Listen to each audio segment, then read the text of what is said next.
Hi guys, today we'll talk about how to fix or how to solve Roblox Roblox lag.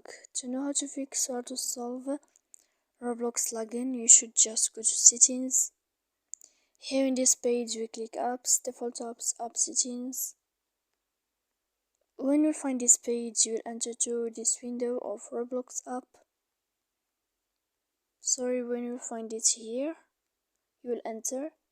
Then we click first stop and we click OK. Here we'll enter to storage.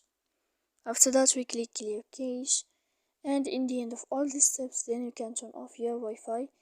And after that you can don't click here clear data, because that can makes a mistake. So please don't forget to support us by like and subscribe.